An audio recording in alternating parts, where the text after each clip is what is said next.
Yo, what's up? This is Freddie Davis III. This is Spirit TV. Once again, if you have not joined the channel, make sure you hit the subscribe button, hit the notification bell so you can be informed when another video comes out. We are continuing our topics of devotionals, of meditations, 40 days, 40 nights. Hopefully it's been a positive impact for you. Today, we are discussing God knows me. And you may say, how does God know me? Well, we're about to find out in Psalms 139. 13 through 16. And it reads, "For you formed my inward parts, you knitted me together in my mother's womb. I praise you, for I am fearfully and wonderfully made. Wonderful are your works. My soul knows it very well.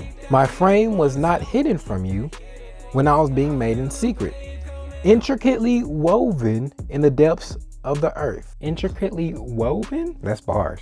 "Your eyes saw my unformed substance. In your book were written, every one of them, the days that were formed for me, when as yet there was none of them." Amen. So what are we talking about here? How he created us, how he knows how we operate. He knows the struggles that we have. He knows our strengths. He knows our weaknesses. He knows what we're in need of. He knows what we want. He knows what we desire. He knows the cravings that we have. He knows it all.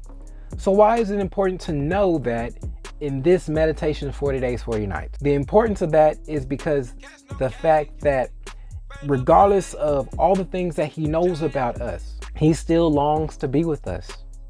He still longs to guide, to instruct and to correct and to also continue to show love. I don't know how many people you know back in the day that knew who you were, that knew the upbringing that you had. Let's say you were a rebellious child and now you've come to a point where, you know what, I was so wrong. I was messed up. I was hurt. I was always doing bad stuff. And you see this totally different light now. But the people that you grew up with, they like, nah, I know that joker. I know that joker when he was smaller. That is a bad kid. I don't care what they say. So the people back then know you based on the chaos that you created. But now they can't even recognize you because you don't look like that same person anymore. But they still remember. See, the good thing about God is that he already knows it. He already knows. He's just like, listen, I came down to help y'all out. So yes, you do have some things that you need to work on. Yes, you do have some things you need to die to. And I can help you with that if you allow me to help you with that.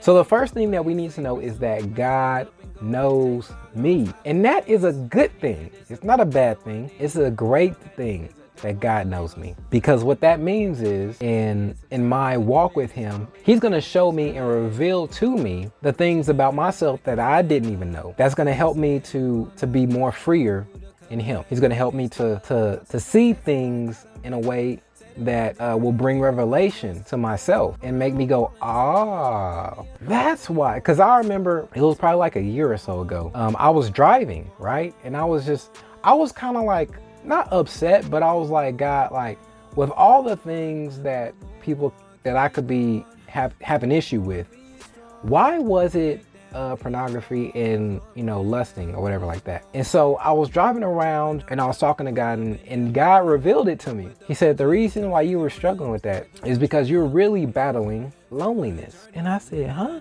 And I just took a minute to reflect, and the time, and yes, I had some friends that were around, the families that were around to help. It takes a community to raise a child, so shout out to all those that were involved in my life. And this is the part where I'm talking about. The things that are kept in the dark are usually when you're by yourself and there's nobody there to help guide or correct. And so I'm talking about those times. So I battle loneliness, and this is when I'm a full-blown adult, and I'm just now figuring out and I just figured out that 2 years ago that it's because of loneliness that played a part in my addiction, right? So this is what I mean. As we continue to go in our walk with Jesus, He continues to show us things that we didn't even see as an issue. But it's a good thing because he's helped sharpening us and help molding us to take on whatever he has for us in the future. Second point, God made me. You see these scriptures? Do you see these scriptures? Talking about intricately intricately woven. My frame was not hidden from you. It talks about unformed substance. I am fearfully and wonderfully made. Listen, all these things, God made us. So if he made us, he knows how we operate. We should communicate. We should talk to him about how we operate, about how we, because the thing is, our purpose and our identity is found in him. So if it's found in him, all right, let me just say this. You have a car. If you don't have a car, you have a bike. If you have a bike, you got legs. But we're going to be talking about the car, all right? So you have a car. If you don't know the car and how it operates, what are you going to do? Okay, millennials just said, I'm going to go to Google. Okay, granted. What if Google is not there? All right, you're going to go to the manual. Let's go back to the manual, okay, people? Because Google takes stuff from the manual anyway. So if you don't know how the car operates, you're going to go to the manual.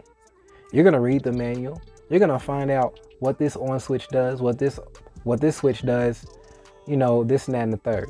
This is the same thing with God, is that we come from God. It says we are fearfully and wonderfully made. Wonderful are your works. We come from God. We should go to God and ask how we operate. God, show me how I operate. Show me why I act like this, and show me how I can improve and also be in line with who you are. How can I do that?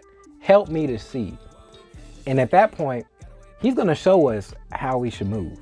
He's going to show us how we should walk accordingly to the Spirit. So that is something that God will definitely do if we ask for it. All right. Last point.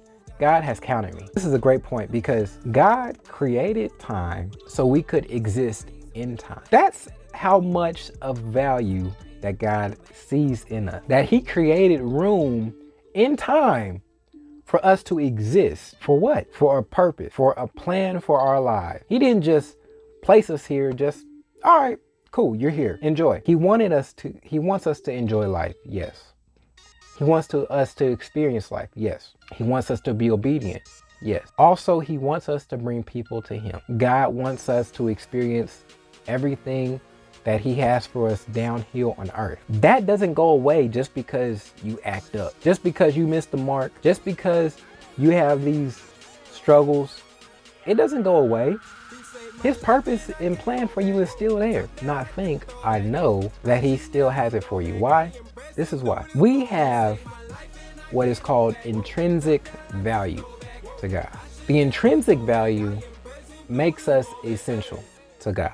The essential part of us is necessary to fulfill God's plan here on earth.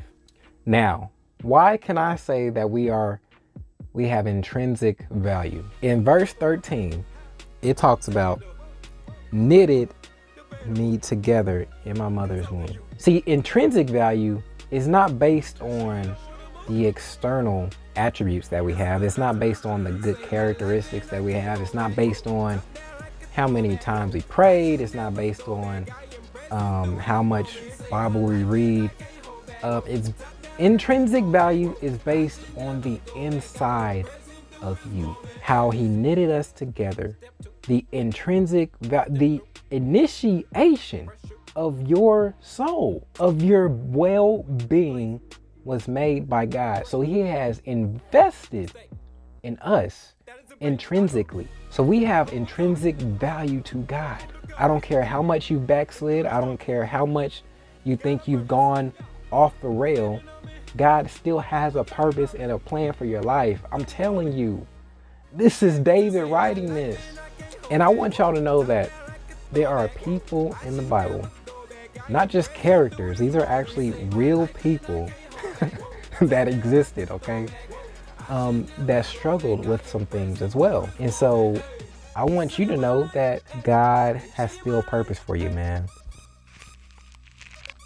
And this is why we are of intrinsic value. This is why we are essential, and this is why we are necessary.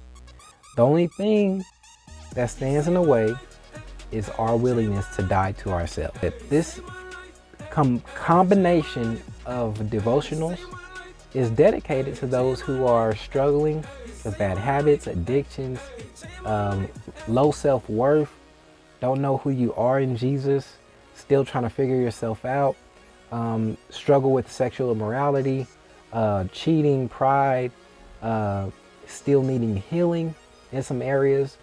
This is for those who struggle. And with every struggle, you have to be strategic in overcoming. So sometimes it's going to look like counseling. Sometimes it's going to look like being within community to open up and share, to be transparent in a healthy community. Sometimes it's just going to be you and God communicating and talking about whatever it is that's going on. But all of these things, all of these topics play a role in the redemption process, in the healing process, and the restoration process. Lock in and go through the devotionals. They can only help. And I pray that they are a blessing to you as it has been to me. I pray that you know that God knows you, that God's made you, and that God has counted you. All right? Listen, that's all the time we have. Once again, thank you so much for tuning in to Spirit-Led TV. If this is your first time, just please hit the notification bell, hit the subscribe button so you can be informed when another video comes out. Like always, share, comment, subscribe, share with your friends, coworkers, everything like that. Once again, I create to live. I live to create. You should do the same. FreddyDavisIII, Spirit-Led TV. We out. Peace.